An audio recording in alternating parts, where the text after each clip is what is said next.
And home for the Giants, one of the most spectacular vistas on this continent, any continent.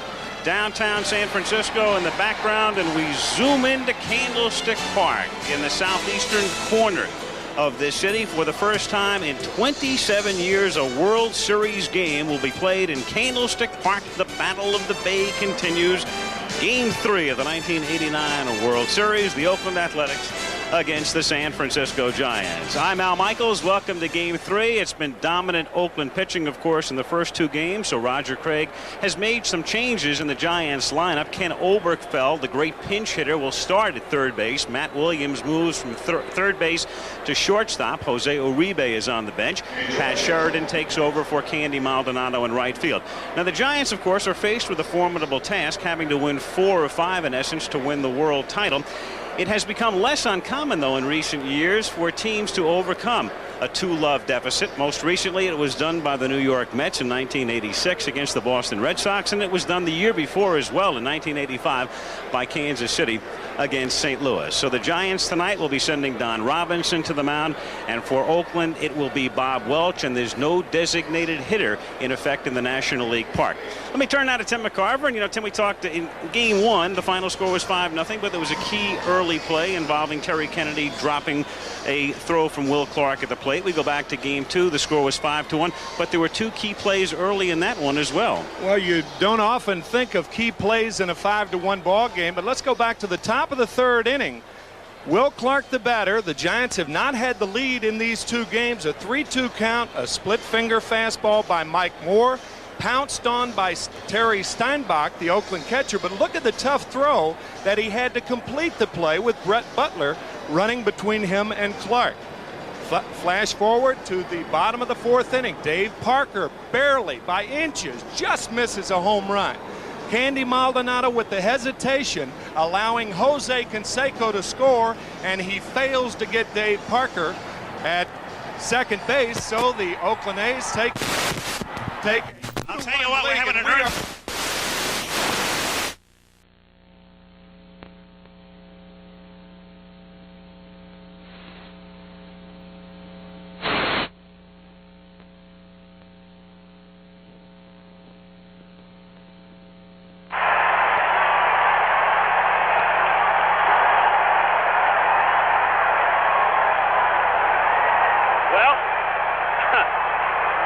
I don't know if we're on the air. We are in commercial, I guess.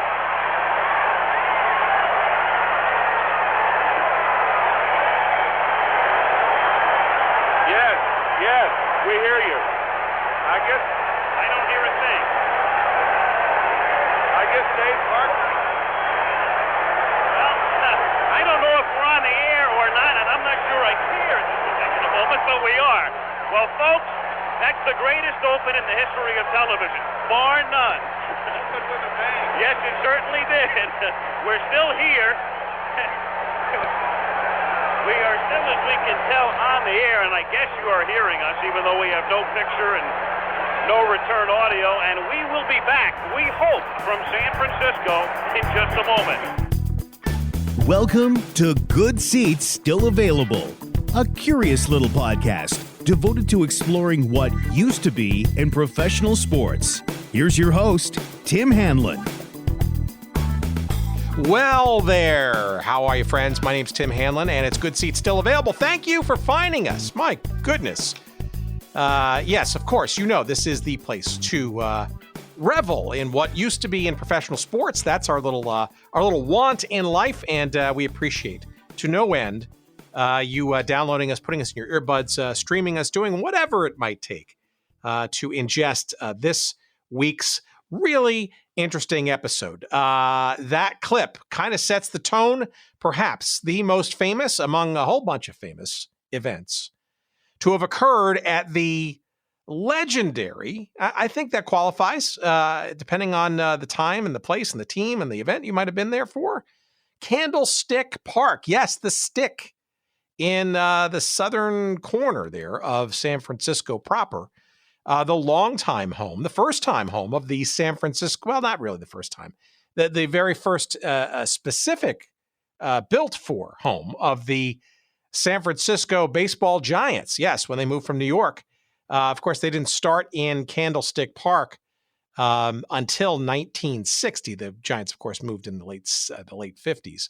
The construction of the park, however, was begun in 1958 and was a little treacherous in the beginning, a little sidelines with some questionable bidding for said project. But of course, the New York baseball giants would not have moved to San Francisco without the guarantee that there would be a brand new ballpark for them eventually. And that's what began in 1960 on April 12th.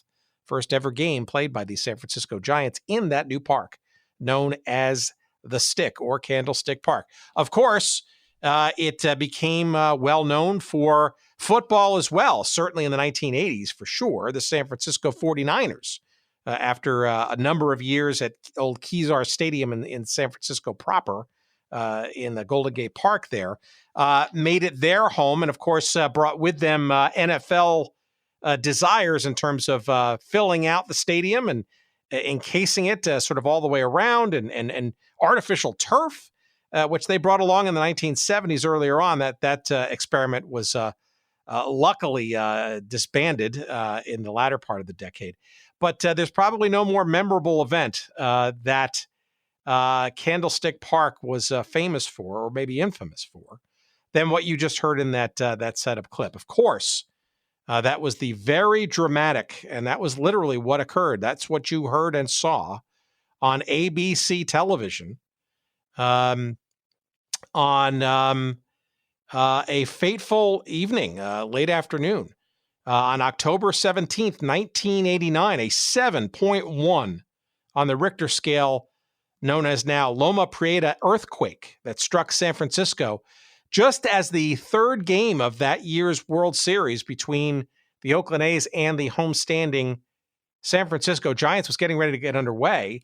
Jim Palmer was kind of going over some of the game highlights from the first two games, setting up the tone for what was going to be Game 3. And Al Michaels, the play-by-play announcer and host for both for that game, and you heard what happened. Literally, that earthquake just decimating the region, breaking up the game. Of course, it was continued 10 days later, and the A's won the final two games of that series to sweep the San Francisco Giants. But make no mistake, that was a very memorable moment and very scary moment, and of course tragic regionally, of course, in the Bay Area. Happened at Candlestick Park, and we're going to get into all those kinds of events. Lots of interesting stories around the Giants, the 49ers, a little bit of Oakland Raiders in there. The San Francisco Golden Gate Gales of the United Soccer Association makes an appearance, and some very interesting outside of sports events, and much, much more. With our guest this week, Steve Travers, as we talk about Candlestick Park. The book that he has written came out a couple of years back called Remembering the Stick, Candlestick Park from 1960 to 2013. And let's put it this way. Candlestick Park was memorable for lots of different reasons. Some of them fun and positive and championship-like, for sure. But certainly some less than wonderful memories, too. Windy, yeah, it was certainly that. Foggy, on more than one occasion, for sure. Cold, oh boy, it certainly had its reputation for being cold. And all kinds of other sort of little idiosyncrasies, shall we say, for this park. I think depending on your perspective, depending on the team that you're rooting for, depending on the time you were rooting for the team in the San Francisco Bay Area that inhabited Candlestick Park, either loving, cherished memories, maybe a few forgetful ones or ones that you want to forget, and tragic in some respects as well. All of those and more is our conversation this week as we get into the, 40, 50-year history or so, 53-year history or so of the wonderful and oft maligned Candlestick Park.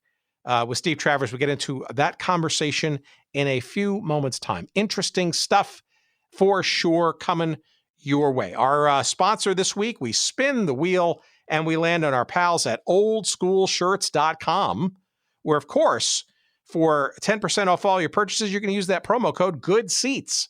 Yes, Good Seats, the promo code at oldschoolshirts.com. Just tremendous stuff. You know, this is the treasure trove of great T-shirts that keeps on giving.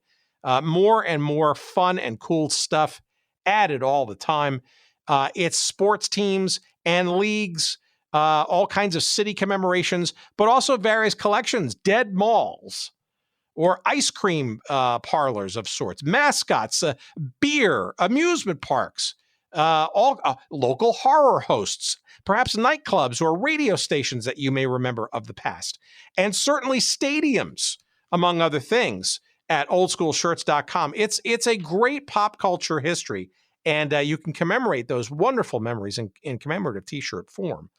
As I'm sort of scrolling here, the stadiums tab will take you to all kinds of great stadiums. Now, interestingly, you'll see a shirt devoted to the Civic Arena in Pittsburgh, the Igloo. There's a Disco Sucks shirt commemorating the old Comiskey Park. There is an Astrodome shirt in there. There's a Vet shirt for Philadelphia fans. All kinds of great stadium shirts from the past, Bush Memorial Stadium and maybe Memorial Stadium in Baltimore, or the old Georgia Dome, or the old Atlantic County, Fulton County Stadium, the Jack Murphy Stadium. But alas, time to guilt and shame our pal P.F. Wilson and his pals there at oldschoolshirts.com. There is not one in the collection for Candlestick Park. Can you believe that? So let's put a little note out there to our pals out in Cincinnati to get hop toing it and creating at some point relatively soon, perhaps because of this episode, a commemorative shirt for Candlestick Park. Don't you think it should be remembered? I do, for sure. But until that happens, how about the Cincinnati Gardens? How about Three Rivers Stadium? How about RFK Stadium? All of those and more, as well as a ton of other things, teams, leagues, and all kinds of logos and all kinds of memorabilia commemorated in great T-shirt form at our pals at oldschoolshirts.com. I don't mean to give them stick, frankly. Stick, yeah, I do. Sort of. Candlestick, for that matter. But indeed, check them out. You're going to love them. They're just wonderful people and wonderful items there. And again, when you're at oldschoolshirts.com, make sure to use early and often that promo code GOODSEATS for 10% off all of your purchases. Thank you, PF.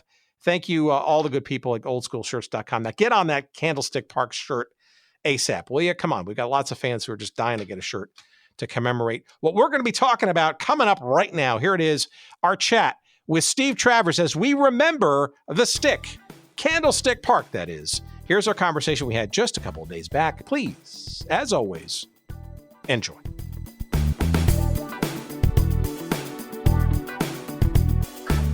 I guess the question I would sort of maybe start with is maybe you can regale our audience a little bit about your background and perhaps how the Candlestick Park saga story, remembrance, hit your radar enough to commit it to a book in form.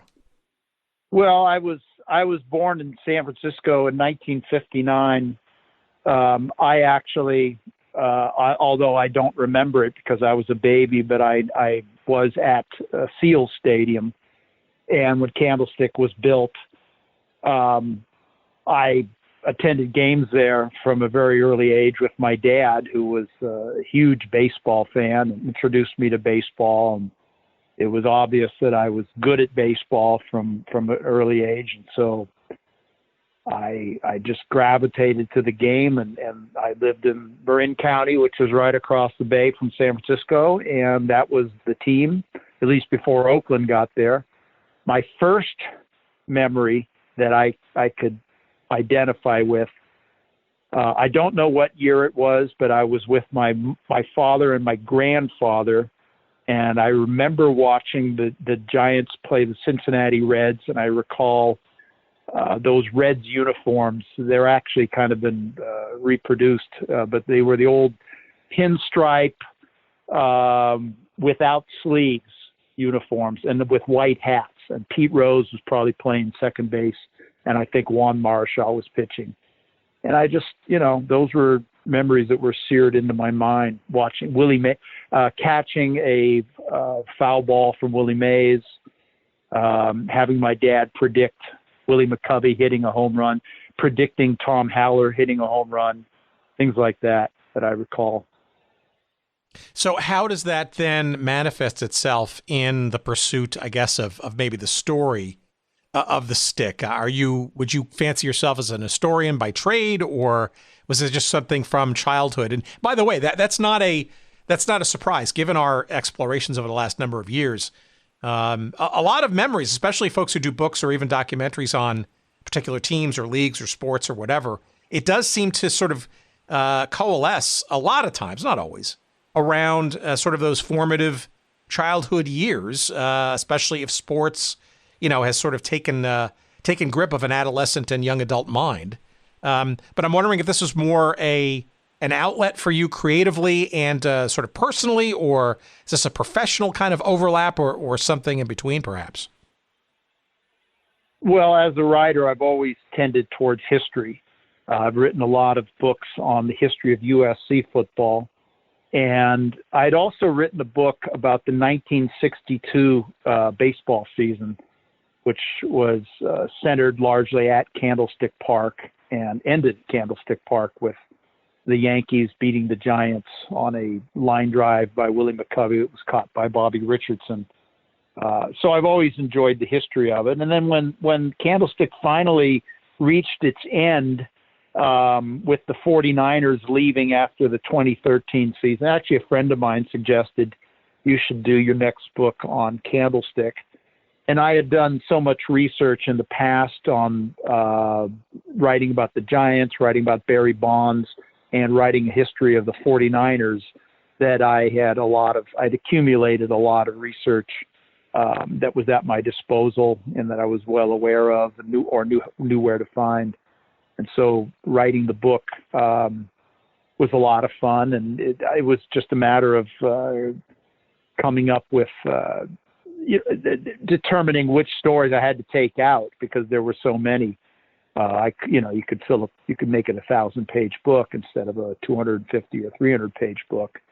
But and I wanted to give both teams, both the 49ers as well as the Giants, equal star billing, along with a few other events like the Beatles playing at Candlestick Park and a few other. I think Pope Hall appeared there in 1987. A few other major events that were that marked the place, but mostly, obviously, it's the Giants and the 49ers, and I just thought that would be something that people would enjoy, and it was well received, as nostalgia. Well, I got to think that for obvious reasons, the story essentially of the building starts with, I guess, the New York version of the Giants, right? Even prior to coming over, because part of, the great, I guess, relocation, I guess. And I grew up in the New York area, and this is obviously before my time as well. But with Brooklyn and the Giants leaving New York all in one fell swoop. I mean, talk about sort of leaving a giant hole in the hearts of many fans in the New York area. But my understanding is that part and parcel of the Giants moving to San Francisco was this understanding, if not in written form, at least on a handshake basis, that a stadium absolutely would be ultimately awaiting in the San Francisco region to welcome the Giants. Correct?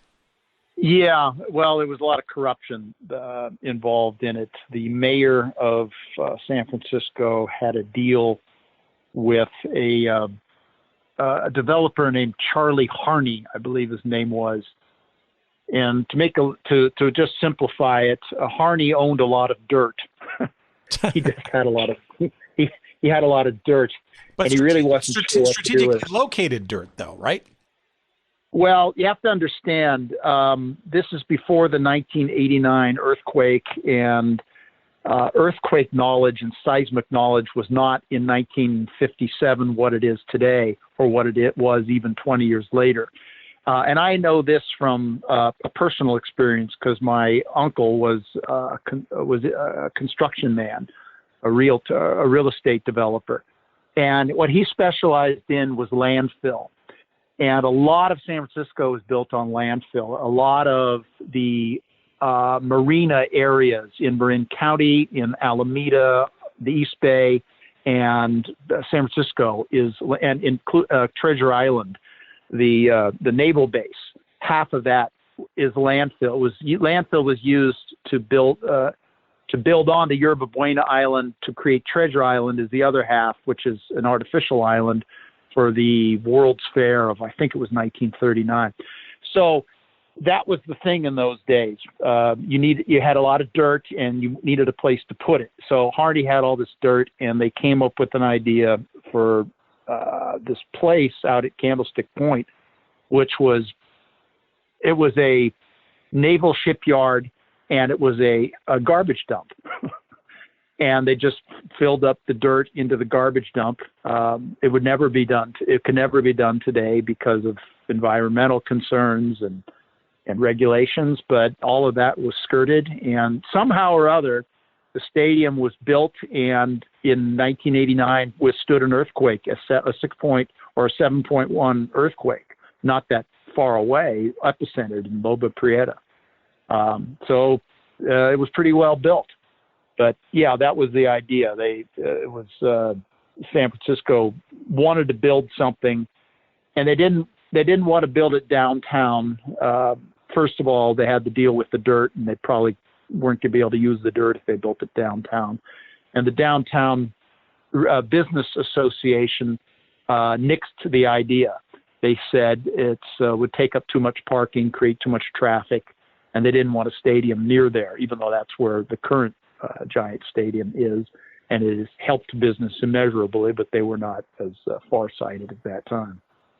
Yeah, do you want to describe for those who are not familiar with the geography of the Bay Area, where this section of land is located in proximity to that of the quote-unquote city north of it, as well as within the Bay Area region? Because it's almost, having driven by it multiple times from SFO Airport going into the city, et cetera, it almost looks like it's kind of tucked away in some respects behind it's almost separated by a little mountain range there between that and the city itself. Yeah, it's not near anything. It's kind of near Brisbane. It's near an unincorporated area. There's a freeway. It was a naval shipyard, and so a lot of black people moved in there, and so it was kind of a ghetto, which was nobody went there. Because a lot of black people moved into, African Americans moved into that area to work in the shipyards during and after World War II. And so that was really, before that, it was nothing. And as I say, it was just before it was a shipyard, I think it was just a garbage dump. So there was absolutely nothing there. There was no social life. There's no restaurants. There's no hotels. The airport's not far away. It is south of San Francisco. San Francisco is actually a small city geographically. So in that respect, everything's close. If you're in downtown San Francisco, you can drive to it without taking a freeway and pretty much staying along the waterfront without too much traffic, roughly 30 minutes drive. If you've ever seen the third Dirty Harry, which was not Magnum Force, but the third Dirty Harry shows the mayor of San Francisco leaving the stadium and taking that route. And he actually goes past a drawbridge, which is now Lefty O'Doul Bridge, where the Giants' new ballpark is. And that's where the terrorists shoot up his car and capture him. But you can also get there via a freeway.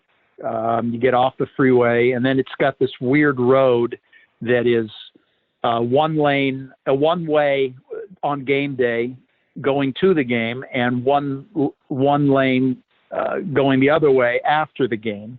I have no idea how the people who live there negotiate this, because it goes through a neighborhood. So, if it's the wrong time of day, you can't go east or west. Depending upon whether it's before the game or after the game. But of course, those days are over because the stadium isn't there anymore.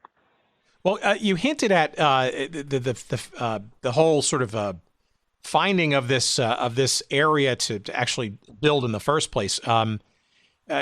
You want to maybe just touch on the controversy, I guess, because there was the whole deal was like it was part of like a grand jury investigation, right? In the later years, in the late 50s, right after they had. Even the prelude to the Giants actually, or amidst the Giants' arrival. Yeah, there was an investigation. It was a big deal as far as local news was concerned. It involved Mayor George Christopher and Charlie Harney, the developer. And I think there were some indictments handed down and there were some guilty verdicts. But I don't think anyone paid a particularly steep price.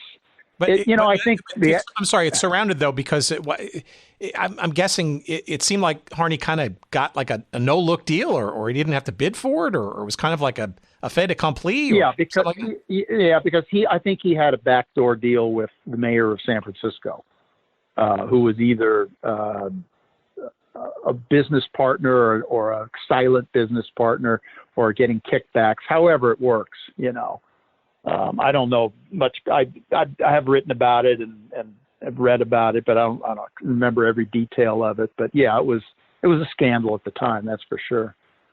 Well, but ground was broken in 58, regardless of all this. It must have been a very interesting dynamic with not only the team arriving and the city embracing the fact that Major League Baseball was, finally here, but then also the notion that a new stadium was essentially underway, yet also maybe distracted by this investigation and sort of the controversy around it. It must have been quite the buzz and gave many of the sports writers something to really sink their teeth into for a couple of years while the thing was getting built.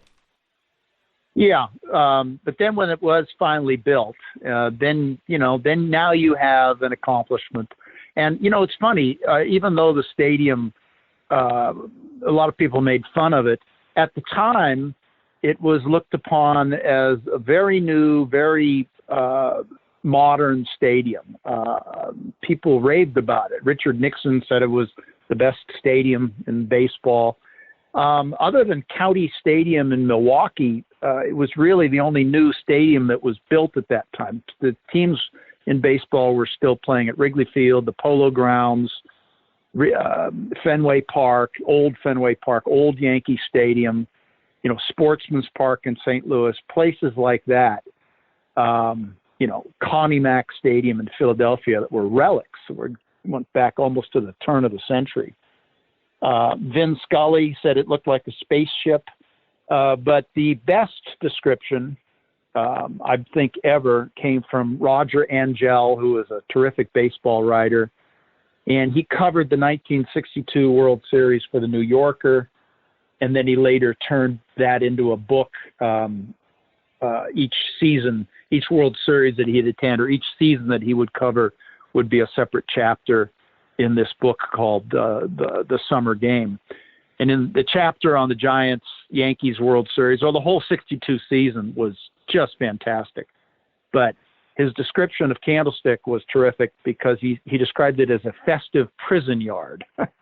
And that is what it looks like, especially in those days, which is before they built out the outfield. And so it had these lookout towers that really looked very much like a lookout tower at San Quentin or a prison. And you can see them in some of the old photos. When the stadium was remodeled beginning in 71, 72, that aspect of it was gone. But the old photos show this sort of almost like something you'd see at a palace, like you'd have a tower at a palace or a lookout for. And then it looked almost like a place where you could put guards in it, to overlook the denizens of the jail. So that's how Angell described it. And, but it was festively done because there was bunting and it was a World Series and it was a big crowd and everyone was excited. And so it was a very good description.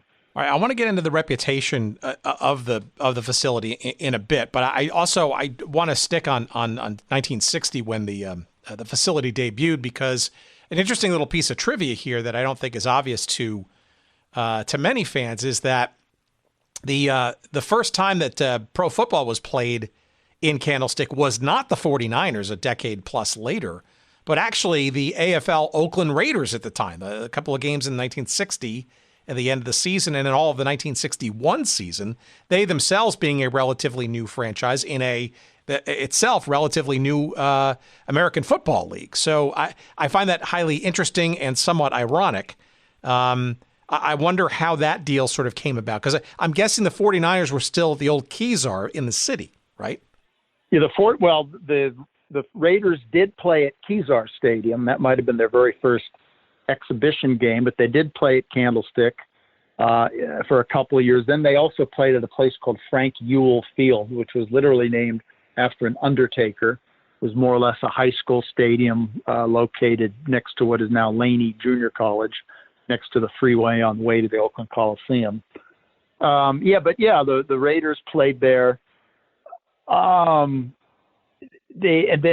They played at Ewell Field, I think, through the '64 season, and then finally Oakland Coliseum was built, I think, in '65. They either played there in '65 or maybe opened there in '66, and then also there was a basketball arena. But yeah, that was the situation. And then when Al Davis got there, he put a nix to all that. He didn't want any association with San Francisco. He said, we're an Oakland team. We're going to play in Oakland, even if it is a ballpark named after an undertaker. There was also the East-West Shrine game, which was a very popular all-star football game that was played at Candlestick Park, and it involved the top college players, and they would come, and they would visit these sick children at the Shriners Hospital in San Francisco, which was a very popular event and kind of a tearjerker event for these players. They'd come in to the Shriners Hospital. It's sort of like St. Jude's today. It was just built on charity, in which no kid is ever supposed to be charged a penny for medical help. And so they would visit these kids, and of course the kids were crazy about all these fantastic football players, and then the game was very popular. It was a really well scouted game as well. And then obviously the Kezar was I've been to Kezar. It was a very popular destination, and oddly enough, and this is really not about Candlestick, but Kezar in the 60s was one of the great conundrums ever, because it's built in the middle of Golden Gate Park. And in the 1960s, Golden Gate Park was basically Woodstock West. So you had hippies and concerts and crazy scenes. But the football fans were not hippies. The football fans tended to be, plumbers and truckers, and those were the people who could have, who went to the games. The seats were not very expensive. And so that was always a real cultural mix, as all these lunch pail types would descend upon Golden Gate Park, surrounded by, hippies and listening to music by the Doors or Jimi Hendrix or something like that. Yeah, it's still there. I know the second incarnation of the North American Soccer League had a team in San Francisco. This is about 10 years ago, before it itself folded or went on interminable hiatus. But yeah, it's a shell of its former self for sure. But it's neatly tucked into this park, so to speak. And it's hard to believe that it had, more stands and could accommodate more fans, and was, literally for a number of decades, right? The sort of locus for pro football in the city. And I don't know, I think by modern terms, you go there and you look at it, boy, it does look like a park. And it's hard to believe that footprint would have supported pro football for so long. Well, my dad, who grew up in San Francisco, told me about big high school football games like St. Ignatius against Reardon, or games of that nature, would draw 59,000 fans for high school games in the 20s and early 30s. And also some of the best college football in the country was played there. University of San Francisco was a college football power, as was St. Mary's, and so was Santa Clara. And those teams all played there in the 30s, 40s, and into the 50s. And then when the 49ers arrived, that really destroyed the smaller college football teams. So Cal and Stanford were able to survive. USF and St. Mary's and Santa Clara were, drifted slowly to the wayside as college football programs. But it was a very functioning stadium, and so the fact that it was obvious that San Francisco was filled with rabid sports fans. They were very crazy about the Seals. They filled up Kezar for high school and college games.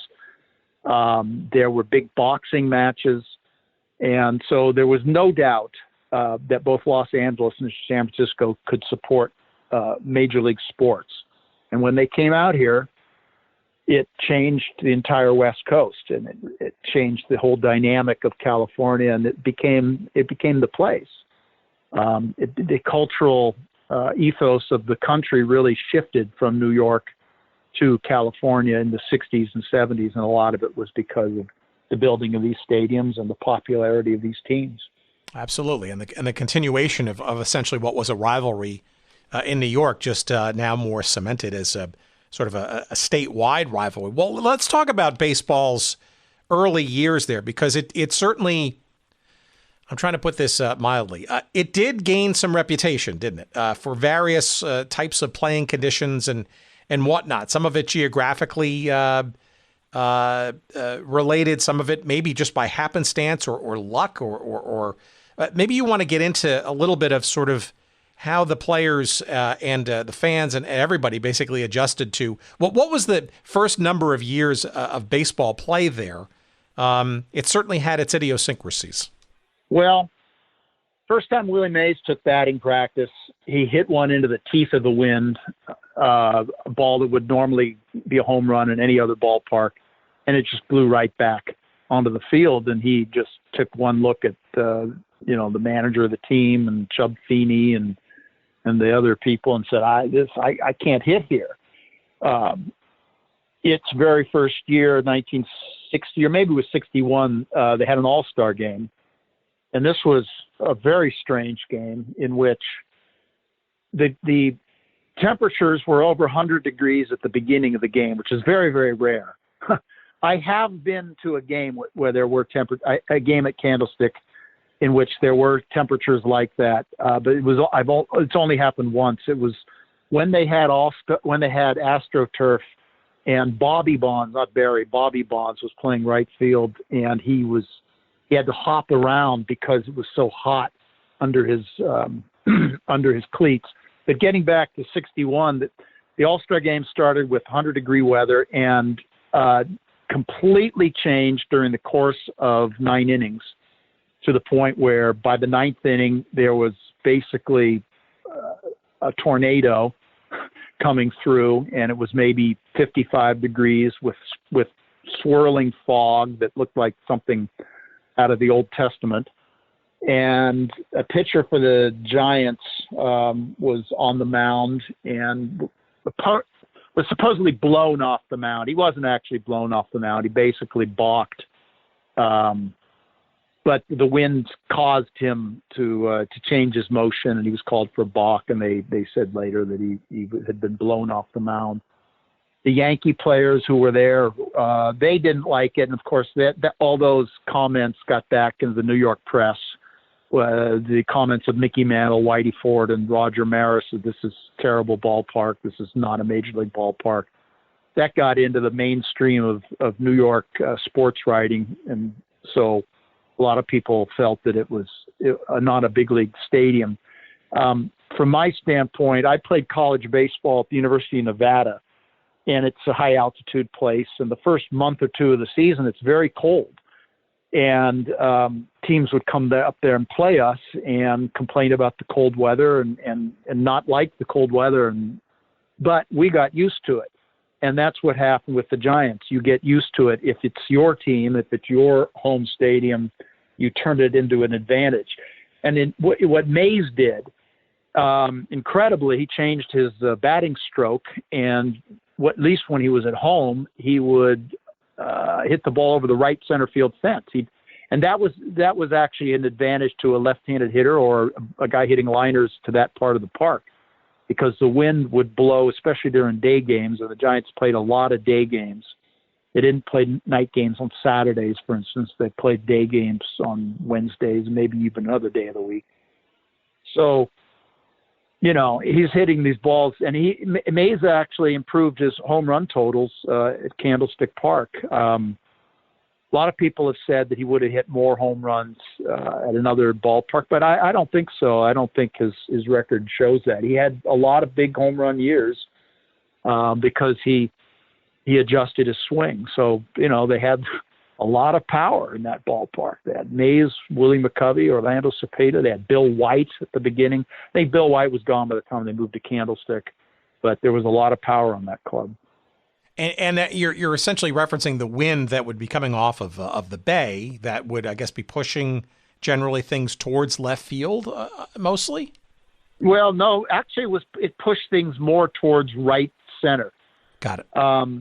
Whether it was coming off the bay or not, wasn't necessarily coming off the bay.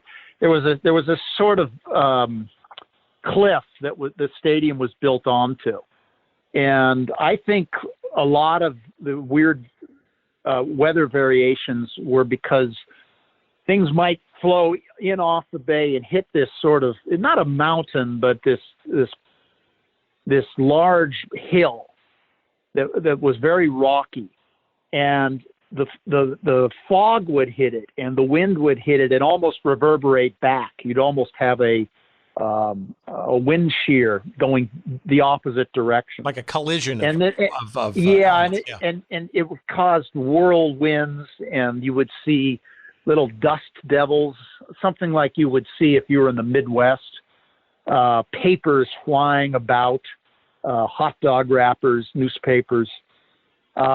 It was just a weird place. The fog, of course, was extremely strange. And you get tourists coming into San Francisco, and I'm going to go to a Giants game, and they're in the Marina District or some other part of the city, and it's 70 degrees and very pleasant, and you're in shorts and short sleeve shirt, and you go to the ballpark and that fog comes in, and it's brutal. It's like London. And so it can be like that in the summertime. As Mark Twain said, the coldest winter he ever spent was the summer in San Francisco. Well, you're hinting at it's cold, right? And I know you're not a meteorologist by trade, but was the fog the reason why it gained a reputation for being so cold? And my understanding is that because of it being perceived as such a cold venue, that was one of the driving reasons why, I think, they played more day games, almost akin to the amount that they played at Wrigley Field for different reasons, because it was warmer during the day, I'm guessing. I'm not really sure it was warmer during the day, to be honest. San Francisco is a very strange city, and its climate is very odd, and it depends upon the time of year. April is different from May. Then June, you get a marine layer that comes in June.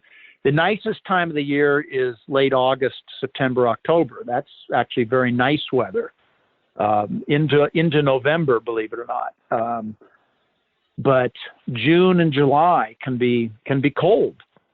So you have got a combination of fog and wind, and also the way the stadium was built. It was just built out of concrete. And you touch the concrete, and the concrete was cold. If you leaned up against it, it was cold. It didn't have a warm feel to it. It wasn't built to be a warm stadium, and it was built in a way that wind would.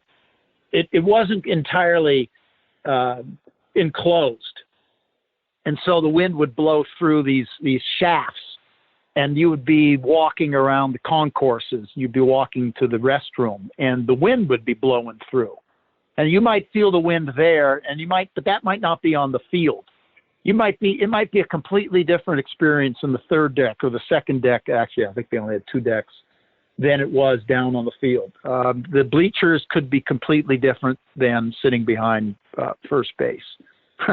It was, the experience of the left fielder was different from the catcher or the first base. That's what I was going to ask. It sounds like on the field too, it would be somewhat micro differences going on. Yeah. I mean, it really was. It was, it's just the way, between the way it was built, its actual physical location, and then the oddities of the geography around it. In particular, that large crevice of a hill that was right next to it. That blocked out a lot of sun. It created a lot of wind shafts and wind shears. It was just a weird place. But this was, frankly, this was known kind of activity and behavior before the stadium was even built, right? I mean, this wasn't because of the stadium. Well, yes and no. Horace Stoneham, the people, when you talked about Charlie Harney and Mayor Christopher and how they got the deal, to build the stadium where it was, the first thing is Harney looked at the Polo Grounds, which had no parking, and he looked at County Stadium in Milwaukee, which was really drawing well because they had a lot of parking and it was crisscrossed by freeways. So he said, I want the stadium to be near a freeway and I want lots of parking. And in San Francisco, that limited where it could be. And so they came up with the location. And what happened was they took him out there at around 10 o'clock in the morning. And it can be nice at 10 o'clock in the morning. The wind is not up yet. The sun can be out. And he got one of those days. And, the sun was coming down and but everyone was sort of hurrying him away, Well, it's time to go, And he was a guy I liked to get to his cocktails, by 5 o'clock. So he was, he saw it during the middle of the day and then he left. And apparently, according to lore, soon after he left, the wind came in and just started blowing everything around. And I think Chubb Feeney, who was his number 2 guy, he showed up a couple days later and was there when the wind was blowing in. And Stoneham hadn't seen that. But Stoneham had decided on that first meeting this is where the stadium was. And then Feeney was like, wait, is this the way it is all the time? And that's what he ran into. And so that was the circumstances the team generally played under. But to be a fly on the wall at the architect's office and the construction company's, hallways, knowing that, right. And that on top of literally and figuratively what it was, dirt and or a former decaying base and or dump. As a matter of fact, the dump was one of the, shall we say, not so nice nicknames that the facility was given over the years. I mean, I'm sure there were some other ones that are a little less harsh, but it just seems like there were people who kind of, I guess it seems like people in charge kind of knew that this was not the most ideal location, yet it had to be. Yeah, I mean, obviously the best location would have been where the current AT&T, I guess it's AT&T Park is now, where the Giants play. That's a fantastic location. Does not have the same weather conditions there at all as Candlestick Point.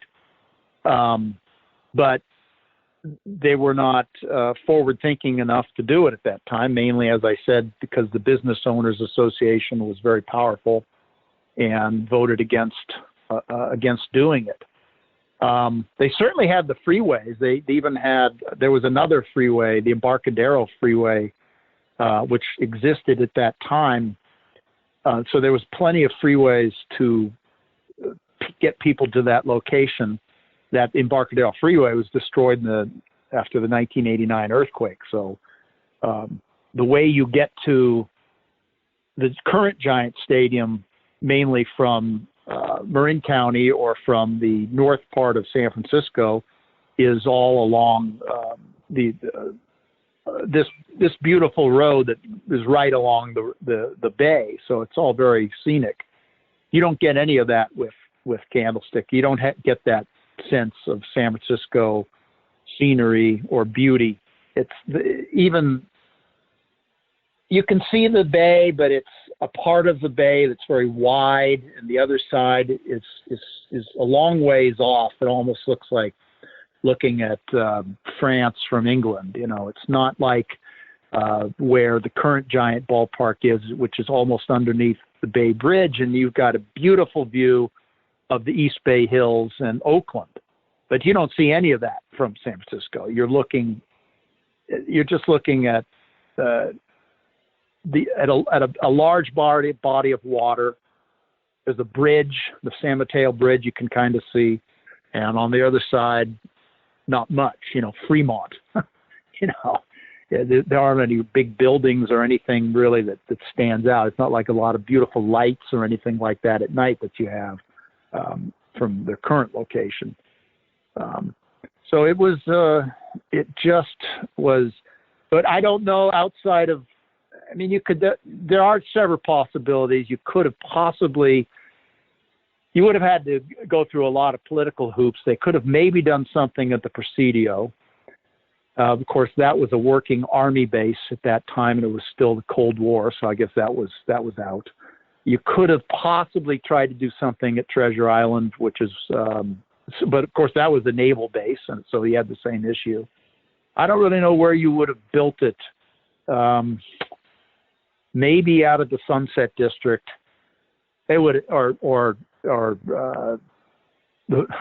never would have been the political will to do it, but dig up a whole bunch of Golden Gate Park and build it out there, but nobody wanted to do that. So they built it where they did. Yeah, but it sounds like the team and the players, adjusted and tried to make it their own, so to speak, right? With all the idiosyncrasies and the cold and the wind and all that kind of stuff.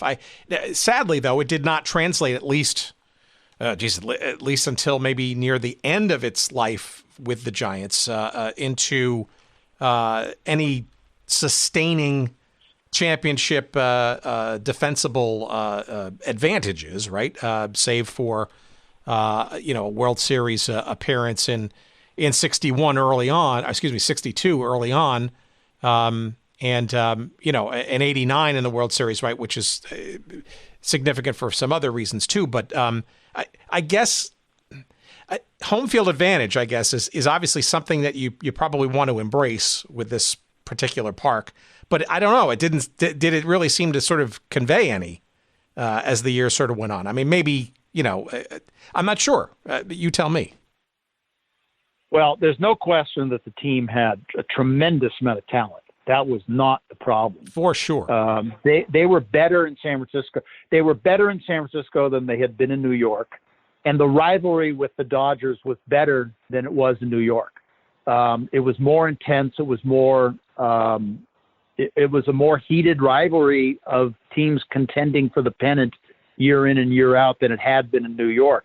The New York years were, outside of several very memorable seasons, particularly 1951, usually it was either the Giants kind of dominating under John McGraw and then the Dodgers kind of dominating under, Leo Durocher or maybe Charlie Dressen. But in the 60s and early 70s, it was a very even rivalry, and there were really good teams in the National League. The National League was the superior league to the American League at that time. It had embraced the African-American players. There was more speed.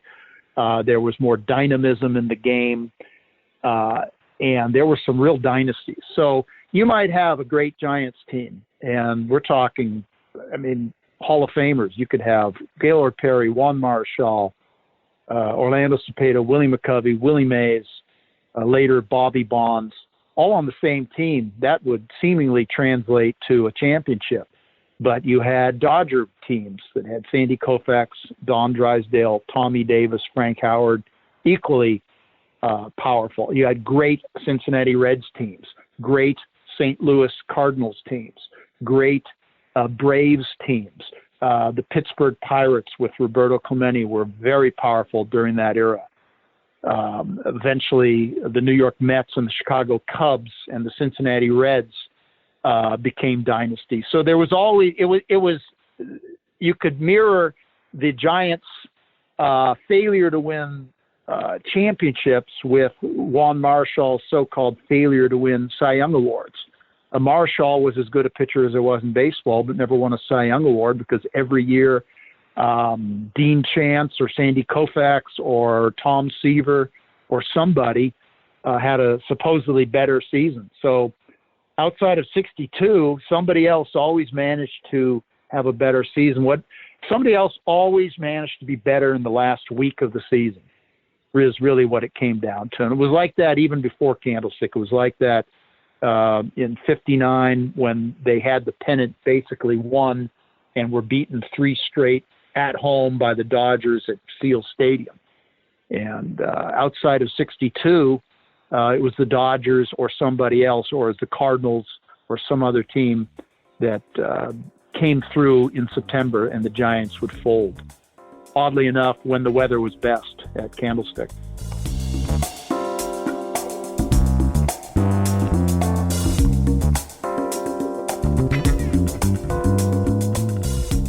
All right, what's this? Lucy nicotine. Yes. Well, hey, look, folks, we're all adults here, and some of us choose to use nicotine to relax, focus, or just unwind after a long day.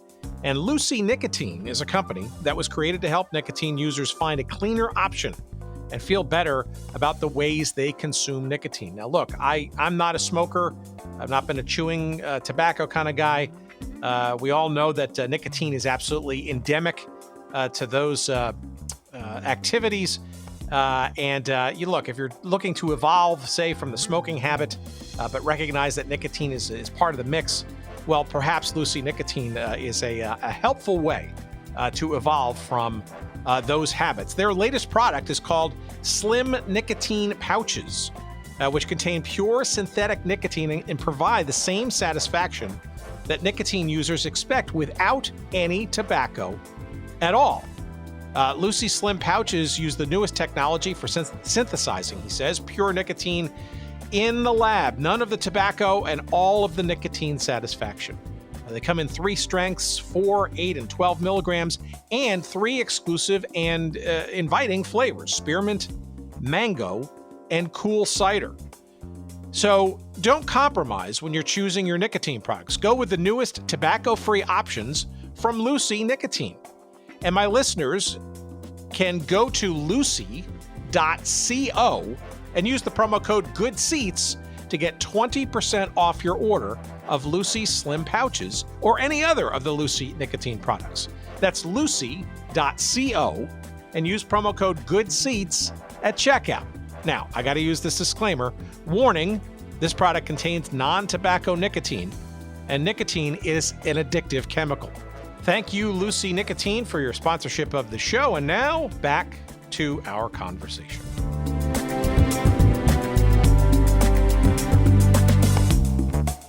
How did the fans react? I mean, did they embrace the park? Did they fill up the place? Obviously, it was a new experience for them. I'm sure in the early part of those years, right? Just the mania of having big league baseball in town was enough of a driver. But were fans welcoming to the stadium as well, or did they have their issues or I guess how was attendance? How was it sort of? How were they supported because of all it? Attendance was outstanding for the first 7 years, up through about 66, during the years in which Willie Mays was at his peak and McCovey was at his peak.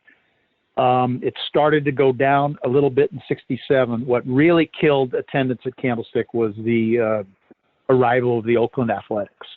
And the Athletics took away a lot of thunder from the Giants. It's not that they drew really well, but, the Giants went from drawing, what was $1.4 million, $1.6 million, which was good attendance in those days. Nowadays, not so much, but in those days, good attendance. The Dodgers were drawing $2 million, $2.5 million per year. They were just killing it down there.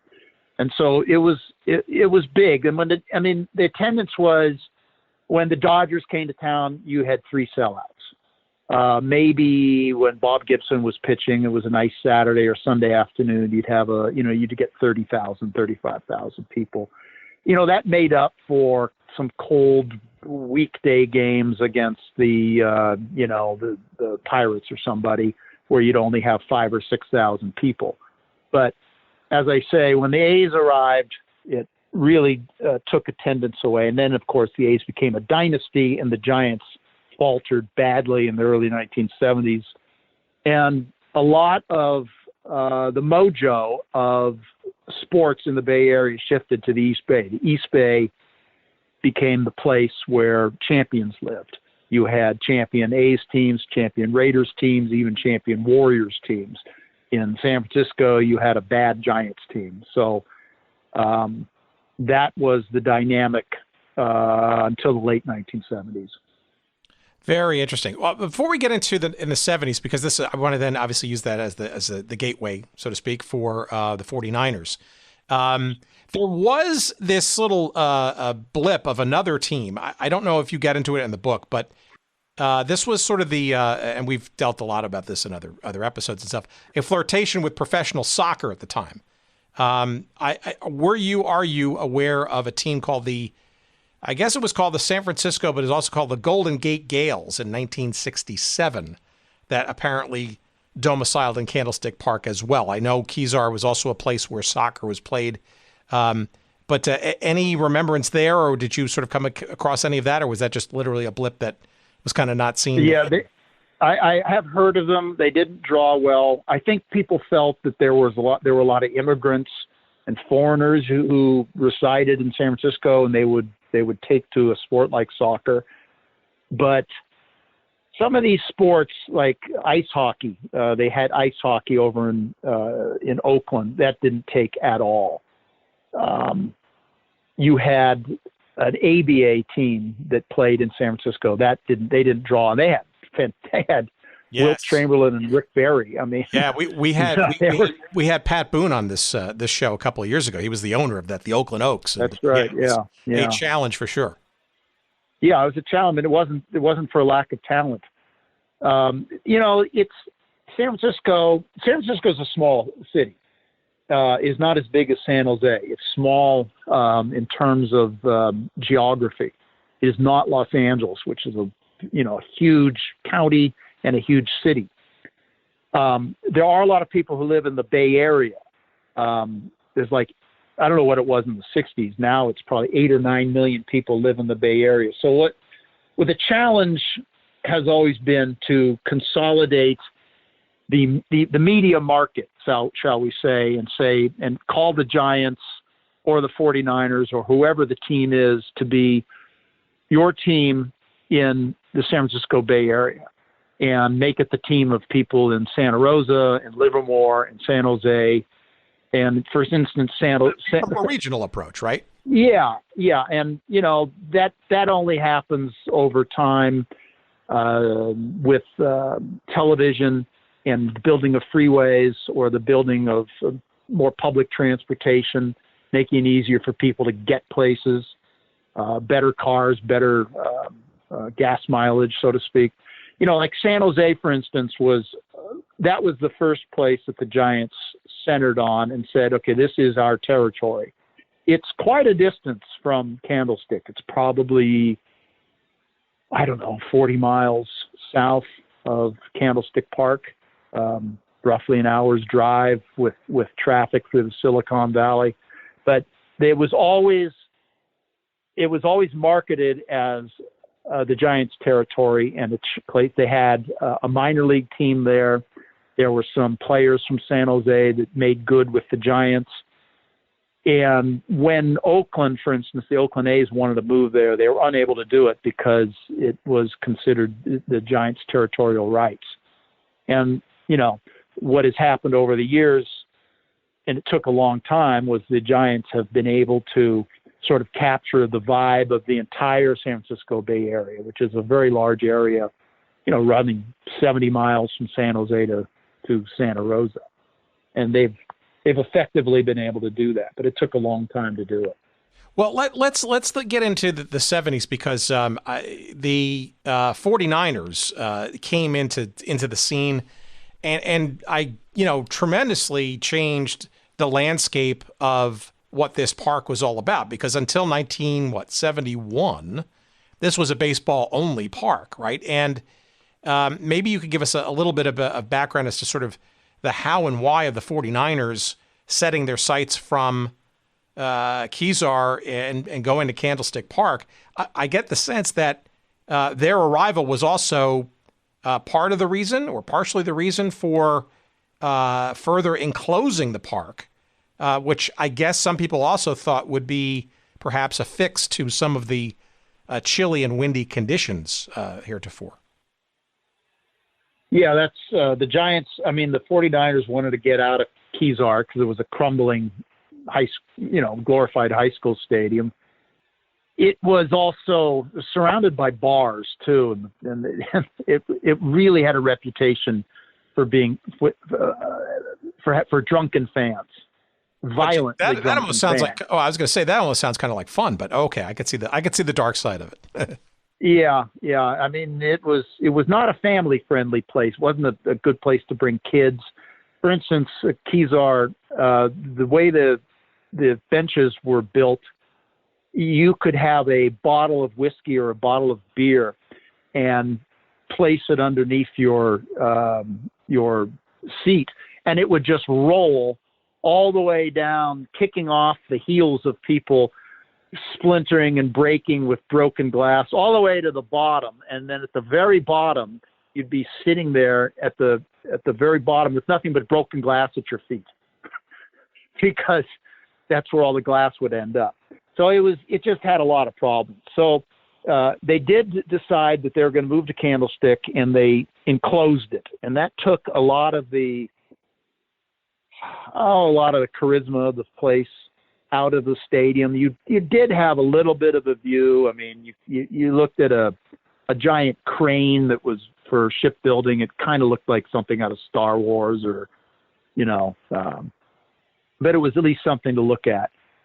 And you had these bleachers that were very windy, but it's kind of a fun place to sit, and you got a lot of home run balls were hit out there. It was a great place to be during a batting practice. When they enclosed it, all that vibe was gone, and they built these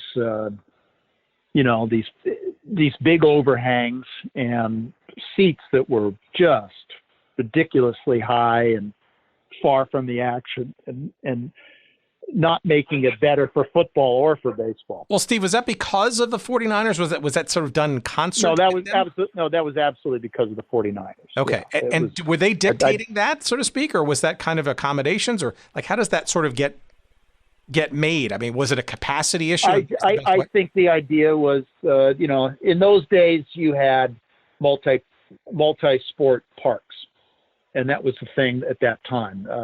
The Dodger Stadium they were smart enough to never let that happen. But St. Louis, Houston, San Francisco, Cincinnati, Philadelphia, you name it, Shea Stadium, these parks were built for two sports, and they accommodated neither one very well. And Candlestick Park did not accommodate both sports well. I did not necessarily. I think it probably made it a little better for a right-handed home run hitter. By the time this was done, Willie Mays was at the very end of his career, so he never benefited from it. McCovey probably lost a little bit of power because some of that wind that went to right field. But you still had the swirling, you still had the fog, and then they didn't improve the place much when they put in AstroTurf.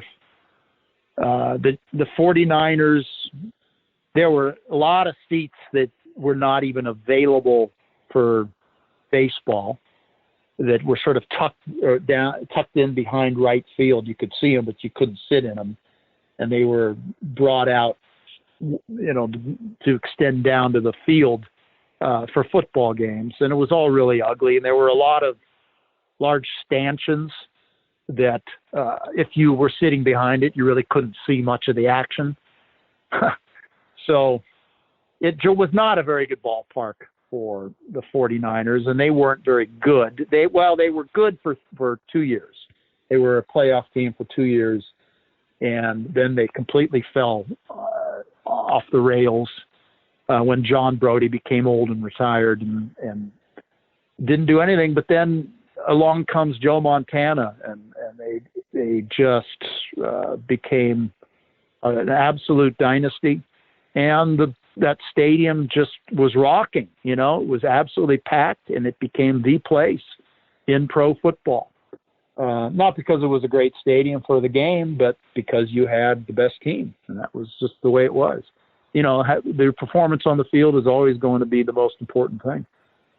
Yeah, and I remember vividly watching, obviously, lots of championship games and playoff games and whatnot, or the occasional 49ers games that might be broadcast in the New York area where I grew up, maybe playing the Giants or something. And you would notice clearly there were lots of seemingly empty seats, but those were because they were terrible sight lines and or, designed, I guess, either for baseball or originally for baseball. And it did, I wouldn't call it slapdash, but it did look like it was an accommodation that didn't really accommodate either side. It was slapdash.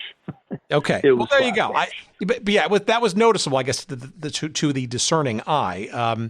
But I guess to your point, right, it was almost sort of a retrofit of a multi-purpose thing years after, trying to make the best of what was there prior. Exactly. That's exactly what it was.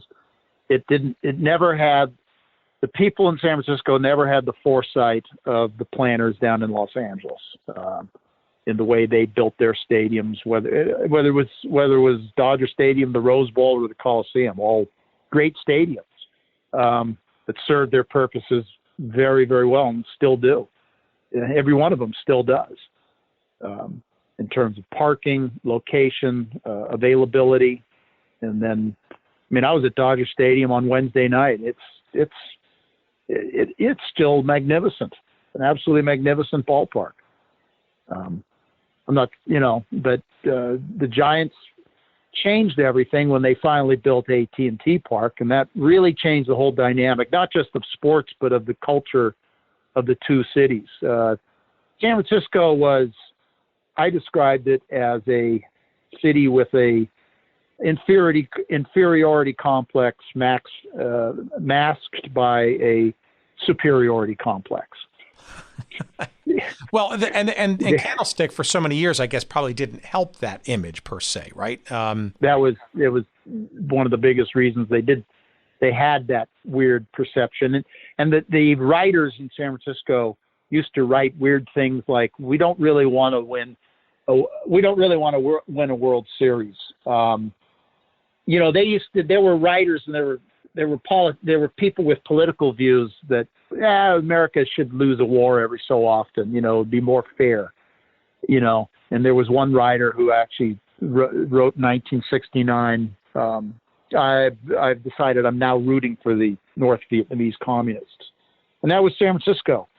And you had another writer who said, ultimate victory is too jarring, but in Los Angeles and New York, ultimate victory was what was expected. And many world championships were won in various sports, but not in San Francisco until 2010.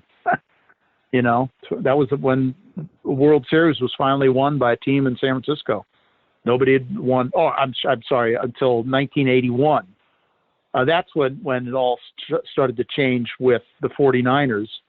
And it changed the whole dynamic with Los Angeles. It suddenly, teams in Northern California became better than teams in Southern California. Before that, everybody in the Southland dominated, from the college to the pros. All right, a couple more things. I don't want we could go on for hours on this because I'm fascinated by it all. But let me talk about the 70s for a second, right? So obviously the 49ers arrive in 71, but the 70s was also dominated, you hinted at a minute ago, with a change of turf to artificial from grass. Was that solely a 49ers kind of issue, or were the Giants sort of in cahoots for that too? And maybe I think that was a Giants thing. Why? There is no good reason. There's absolutely no good reason. First of all, San Francisco has had fewer rainouts than any major league city in all of baseball. It rains less there. You would think it would be Los Angeles, but San Francisco has had fewer rainouts. Maybe it's just I think in the wintertime it rains, but in the spring, summer, and fall it doesn't rain there. So there certainly wasn't a problem with the field or drainage or anything like that. It was just Astroturf in those days was the thing. The Houston Astrodome had been built, and that had Astroturf, and people thought our Astroturf is the wave of the future. And the Dodgers and the Yankees and the Rams and a lot of those teams, they resisted doing stuff like that, but a lot of teams played on AstroTurf, and it was horrible. You had the Miami Dolphins played on AstroTurf. You know how hot it gets in Miami, and players had turf burns just from the AstroTurf burning their skin when they fell on it. And so there was absolutely no good reason to build it. None. I can't think of anything. So it only lasted a few years, and they went back to the grass. I don't think, for instance, Joe Montana ever played on AstroTurf. I think it was gone by the time he. Yeah, I think it was 70 through 78. But I guess too that also was trying to sort of fall into lockstep with what the multi-purpose stadium dynamic was sort of playing out. Yeah, exactly. Right? Sort of keep quicker turnaround. Well, okay. The one aspect of the purpose stadium was, if you when you get to the fall, and especially if you're in the playoffs or the World Series, in 71, for instance, the 71 World Series was played at Memorial Stadium in Baltimore, and the Colts had played a football game in the rain, and the World Series between the Pirates and the Orioles was played on a terrible, muddy field in which there was no grass left. Everything had been clomped up by the football game. So I think that was probably what was going through people's minds, that when you get to the fall and the football team is playing there on a Sunday and the baseball team is playing there that week, if you have grass, it's going to get all chomped up. So that was probably what the idea was. But, any good groundskeeper can keep a field in good shape. Well, talk about the 80s then, because it does seem like the dynamic of the 49ers truly changed the trajectory of the park. And I obviously want to get to the end of the decade where the Giants made their once every decade sort of punch through to the World Series. But I mean, I think a lot of people remember iconically not only the years with Montana but Jerry Rice and the catch, quote unquote, which was a legendary a touchdown play during the playoffs. I wonder in many respects how people in the area might have just perceived this park, because it even though it wasn't accommodating very well for either team in its sort of multi-purpose fashion, there's no mistaking. I mean, it felt like, to the outside observer, that outside of the Bay Area, not maybe following either of the two teams, that the 49ers and Candlestick became literally more synonymous. I almost, in some respects, feel like the Giants almost kind of became maybe like the secondary tenant during those years, not only because of their losing ways relative to the 49ers, but it almost felt like the 49ers kind of just moved in and took over. Yeah, they did. No, you're completely right. And the entire culture changed during this period of time. San Francisco as a city changed. This was during the period when the Silicon Valley was rising. And you had a tremendous amount of growth in an area called Soma, which is south of Mission. And a lot of money came into San Francisco, and San Francisco prior to that was a Dirty Harry movie. If you looked at old Dirty Harry movies, it was a bunch of weirdos on the streets and stranger street urchins that Clint Eastwood had to deal with while he was going after terrorists and maniacs and shooting the place up, And a lot of those areas where those scenes were filmed suddenly were being developed into nice places. And so the entire culture of San Francisco became far more, it lost the inferiority complex. And the San Francisco teams, namely the 49ers, suddenly were beating the Los Angeles teams. And that had never happened before. And now all of us, and USC and UCLA were not as good. They weren't dominating Cal and Stanford as they had for decades before that. So the 49ers, whether that was just a coincidence, it just all fell into place and created an entire dynamic in which the city really, found its footing, found its confidence.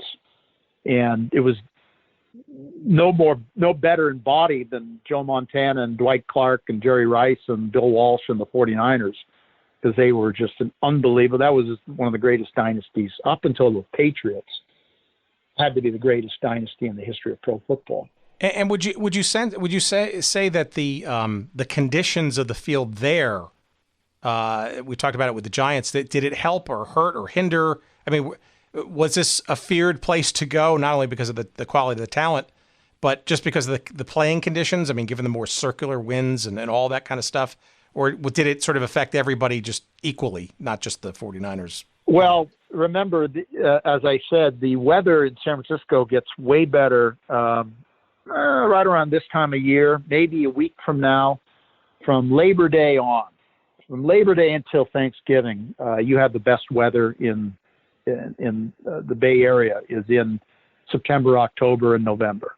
Around mid-November, it starts getting cold, and you might get some rain, you might get some cold days, but you have these magnificent days. So football is not like baseball. It's not in these foggy conditions. It's often played under magnificent 70, 80-degree weather, warm sun. That's the way it is in September and October. It's just perfect for football. It's perfect for the World Series. It's just not so great in July. That's interesting and fortuitous, right? Wow. Okay. Well, so many things to wrap our heads around. All right. So I don't want to short shrift on the another sort of impactful, and I certainly don't want to skate over the 49ers championship seasons, right, by any means. But I think it's very difficult to not talk about October 17th, 1989 in the history of the park, because that was a major event of significant proportions, and ironically, the Giants having finally gotten back to the big show, the World Series, and interestingly, against their Cross Bay rivals, the Oakland A's. But the earthquake, right, nationally televised, the game literally gets shaken off the air.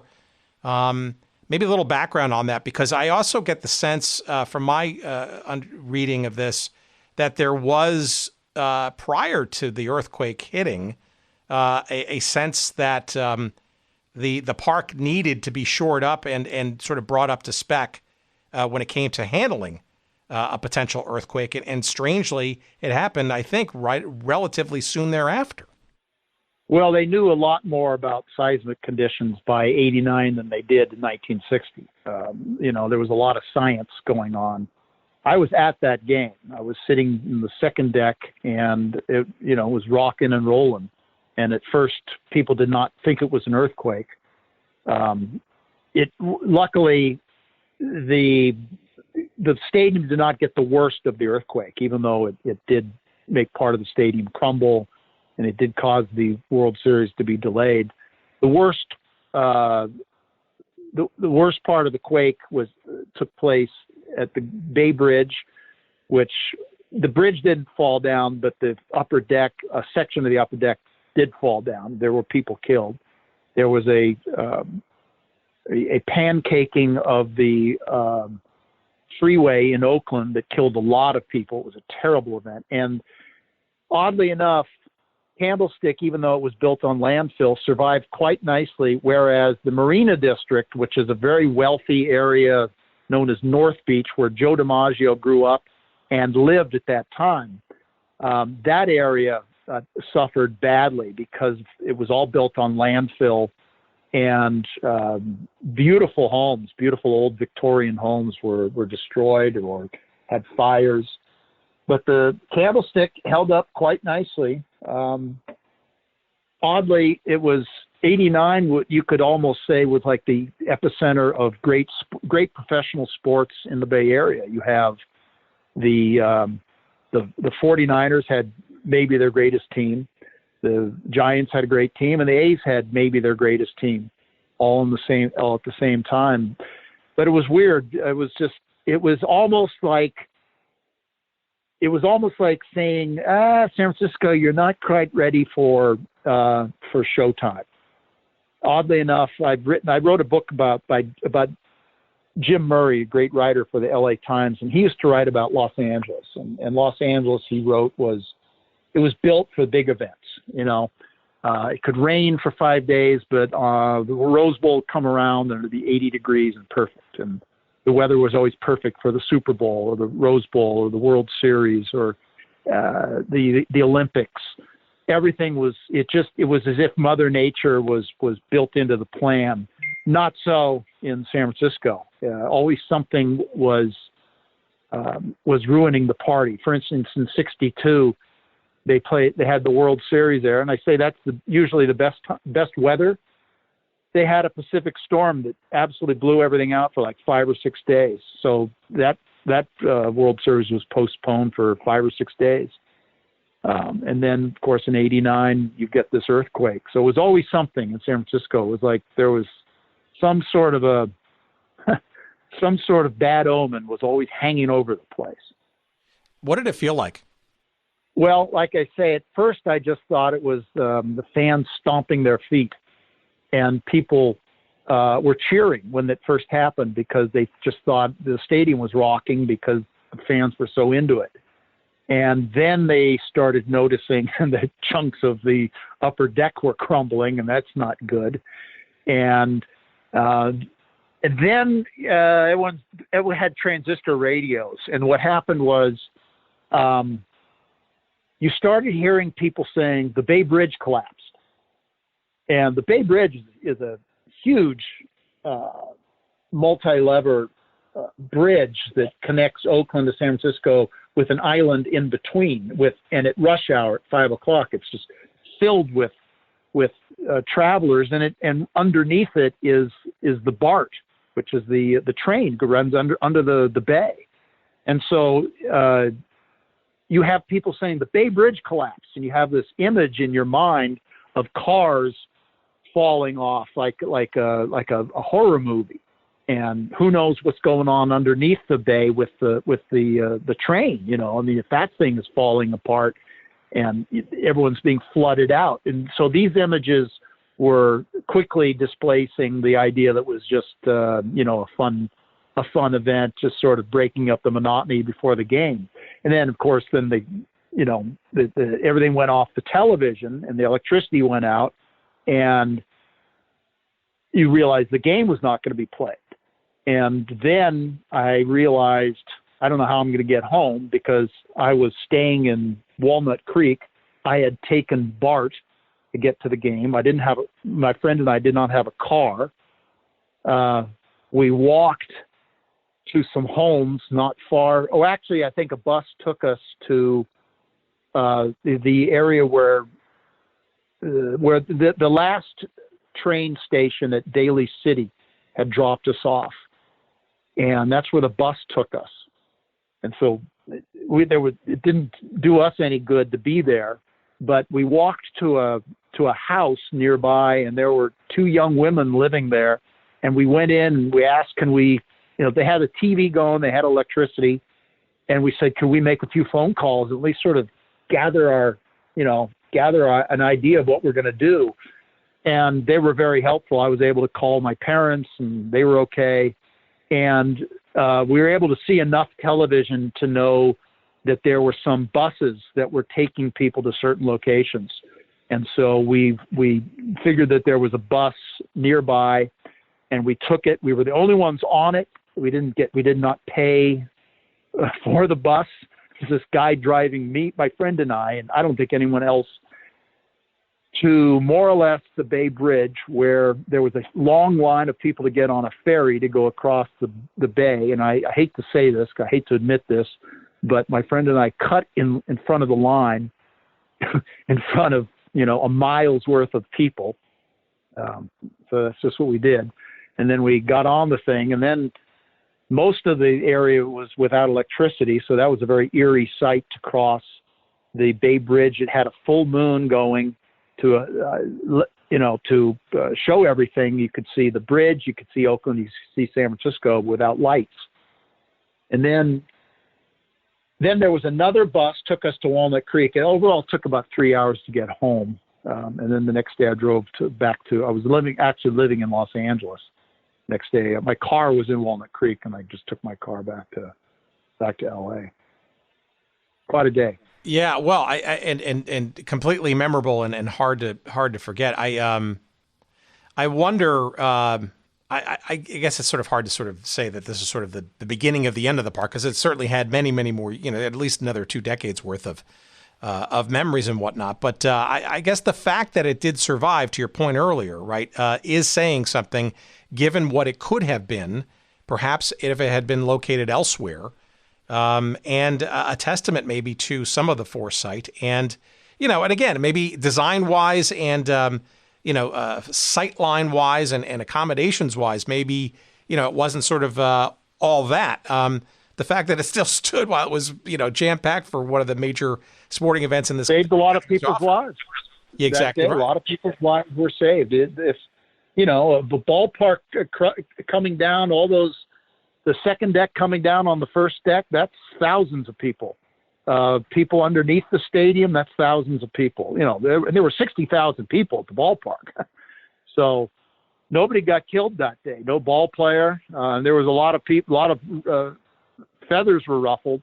There's been a lot of documentaries, and they show all the, Esther Canseco and all the wives of the various players gathering on the field and crying. And, but a lot of those ball players were not from the Bay Area. If you're from the Bay Area, you've lived through earthquakes.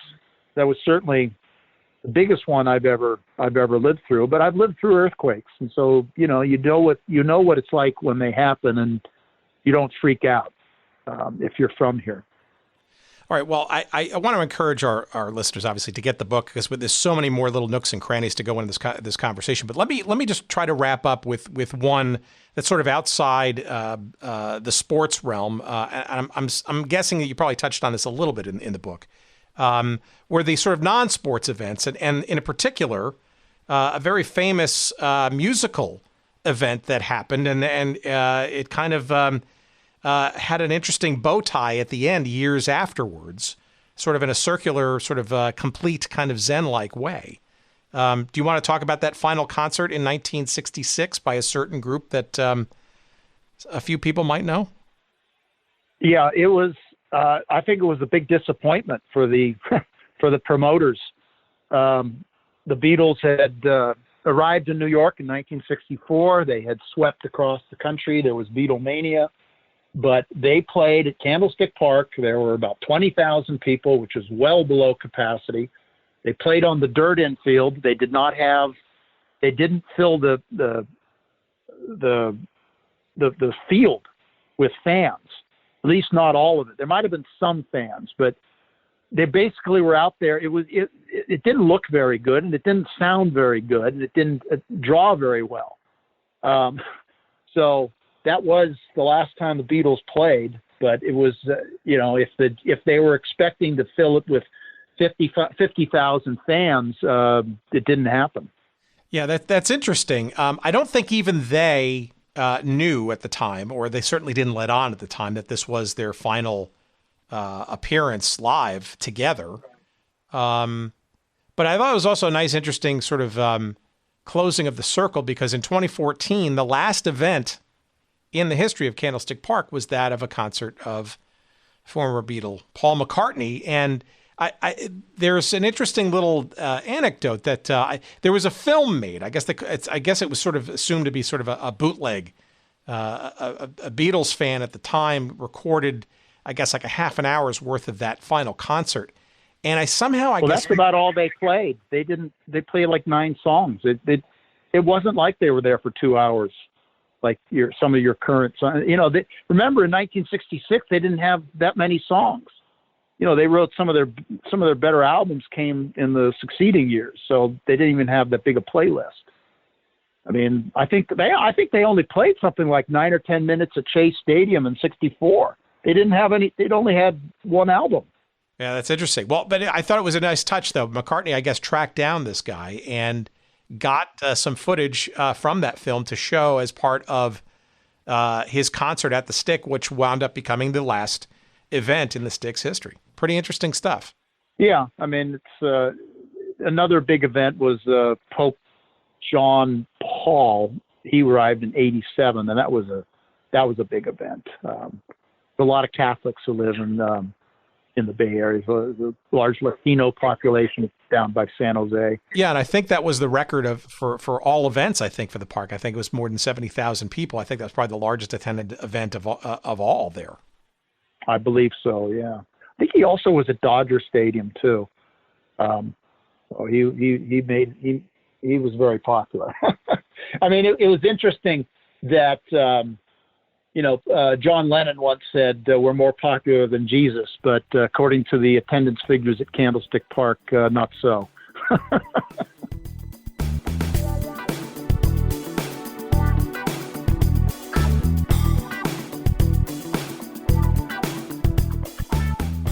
Well, that's an amazing amount of interestingness for sure. The old Candlestick Park, we just scratched the surface. And more interesting tidbits and memories and things to consider, the idiosyncrasies, all of it can be found in the book. Get it, run, don't walk, to pick up a copy of Remembering the Stick, Candlestick Park, 1960 to 2013, by our guest this week, Steve Travers. And it is published by Lyons Press. And of course, it is available wherever good books are found. And we, of course, will love you to buy it through our website at goodseatsstillavailable.com. Just search up this episode with Steve Travers, episode number 228. My goodness. And you'll see a convenient link there. And by doing so, you'll be giving us a couple of pennies or nickels of referral love. We appreciate that. But, just buy the book wherever you want, by all means. We're not going to force you to do it that way, but we certainly appreciate you doing so. And I'm sure Steve will, too, don't you think? And of course, while you're there at goodseatsstillavailable.com, you can find all of the episodes that we've ever done, as well as all the ones to come, conveniently there for you to download or stream or whatever. The easiest way, of course, though, to keep in the know and get the latest and freshest episodes that we publish for you every week, is to subscribe to the feed, for goodness sake, on Apple Podcasts or Google Podcasts or Amazon Music or Spotify, whatever you want to do. Wherever you can find podcasts, we're out there. So there's no reason for you not to subscribe or follow or do whatever it is you do to make sure that you get updated for the latest and greatest from our feed as we publish out there. Steve, by the way, Steve Travers can be found on Twitter at ST Writes. That's S as in Sam, T as in Tom, Writes, WRITES, at ST Writes. So follow him there. And by the way, while you're on Amazon or wherever you're searching for or buying Steve's book, you will notice that he's got a treasure trove of other stuff. He's written some great stuff about the Giants, baseball generally, all kinds of great sports stuff there from the library of Steve Travers. What else from us? You can follow us on social media too while you're doing so. You'll find us on Twitter as well at Good Seats Still. You'll find us on Instagram at Good Seats Still Available. You also find us on Facebook at Good Seats Still Available. If you'd like to send us some email, by all means, please do so. You can do that at hello@goodseatsstillavailable.com. And again, while you're back on the website, you can sign up for our email newsletter, our weekly email newsletter, he's trying to say. That's our little tip sheet on what each coming week's episode is going to be. And just find the link on there conveniently and give us your name and your email address. And voila, you're on the list and we'll be in the know. Speaking of in the know, there's nobody who knows this podcasting, editing, and producing game better than the one and only Jerry Payne. Yeah, that's why we continue to hound him each and every week with our collective pieces for him to put together and create some semblance of comprehensive and comprehension, I guess, for our little audio escapades that we do for you each week. Jerry Payne, Audio Excellence. Thank you, kind sir. We tip our, San Francisco Giants hat in your general direction this week. Thank you, kind sir, for your efforts, as always. All right, we're going to leave you with a little something extra from another memorable moment in Candlestick Park history. And we kind of alluded to it sort of near the end. San Francisco and Candlestick Park was not just a place of sports memories and idiosyncrasies, but it also had its fair share of just general events beyond the realm of sports. We hinted at the papal mass by Pope John Paul II in 1987. But before that, in 1966, August 29th, 1966, was what became, although perhaps unknown to most people involved, I think even the Fab Four themselves, the last ever concert featuring the Fabulous Four of the Beatles.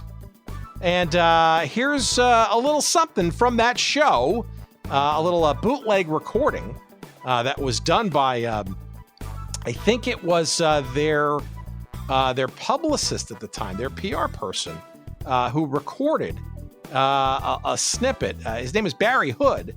I think it was most of the concert, but not all of it. And again, it was a fairly short concert. But here it is, a little something from the final ever Beatles concert at Candlestick Park. Fascinating stuff. Please take care of yourselves. We'll see you next week. Get your shots. Stay safe. Bye-bye.